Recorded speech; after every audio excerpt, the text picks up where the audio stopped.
فاروق ستار نے دعویٰ کیا ہے کہ ایم کیو ایم نے سانحہ گل پلازہ کے بعد وفاق کو بھی غفلت سے جگایا۔ ملک کو درپیش مسائل کا حل نکالنے پر بات ہونی چاہیے۔ انہوں نے ملک کی ترقی کے لیے بسنت اور کراچی کو ملانے کا نسخہ بھی پیش کر دیا۔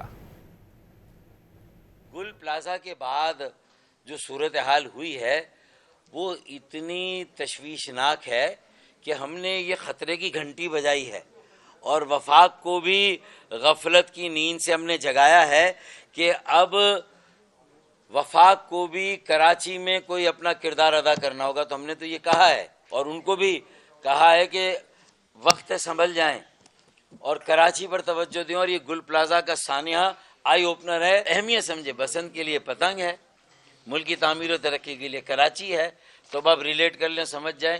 ان چیزوں کو سامنے رکھ کے پالیسیاں بنائیں گے، ایسا افاقہ ہوگا، ایسا درد رفع ہوگا کہ آپ یاد کریں گے کہ کبھی آپ کو تکلیف تھی، درد تھا، مسائل تھے، مشکلات تھی، سب ختم ہو جائے گا۔